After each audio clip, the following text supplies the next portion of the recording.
Channel को subscribe कर लो और वीडियो को लाइक कर लो, वरना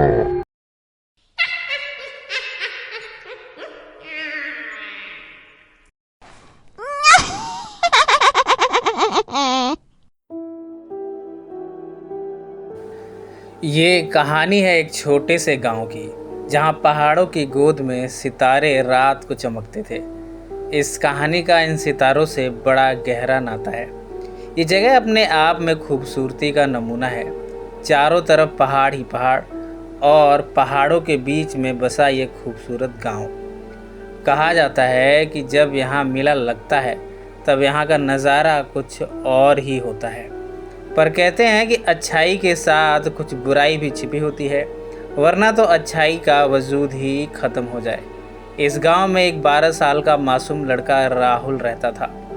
राहुल की आंखों में सपने थे, लेकिन उसका दिमाग चित्रों और रंगों में उलझा रहता था। वह घंटों जंगल में बैठकर आसमान के तारों को कागज़ पर उतारता, मानो सितारे उसके दोस्त हों। राहुल के साथ रहती थी उसकी माँ राधा।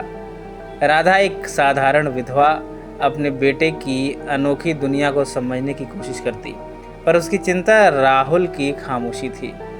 राहुल अक्सर खामोश रहता था। गांव वाले राहुल को पागल कहते, क्योंकि वह तारों से बातें करता था। एक रात जब चांद काला हो गया, राहुल जंगल में अपने चित्र बना रहा था। अचानक हवा में ठंडक बढ़ गई और एक धुंधली आकृति उसके सामने उभरी। धीरे धीरे आकृति भूत में बदल गई। उसकी हंसी बड़ी डरावनी थी।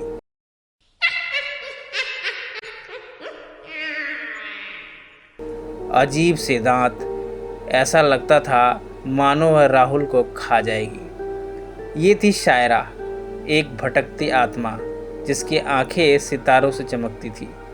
राहुल उसे देखकर डर जाता है। उसका गला डर के मारे सूखने लगता है। वो बेहोश होने को है। उसे अपनी आंखों पर यकीन नहीं हो रहा कि वो सच में कोई भूत देख रहा है।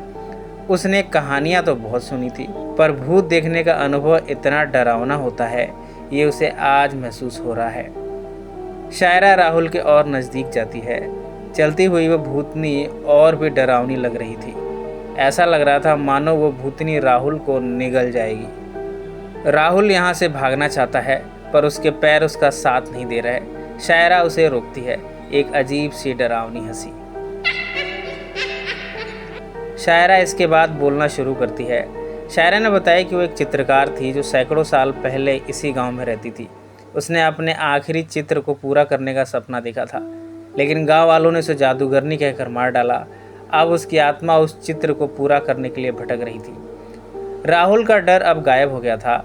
वो शायरा की कहानी से हमदर्दी जताता है। उसने शायरा से वादा किया है कि वो इसका चित्र पूरा करेगा। शायरा ने उसे एक फटा पुराना एक कैनवस दिया है। इस कैनवस पर अधूरी तारों की तस्वीरें हैं। राहुल ने देखा है कि ये तस्वीर हूबहू वैसी है जैसी वो अब तक बनाता रहा है। इसका मतलब राहुल का ज़रूर इस भूतनी से कोई कनेक्शन है। इन सब बातों को दरकिनार कर कर अब वो इस अधूरी पेंटिंग को पूरा करने में लग गया है। अब हर रात राहुल चुपके से जंगल जाता है और शायरा उसे सिखाती है कि कैसे सितारों की चमक को रंगों में उतारा जाता है।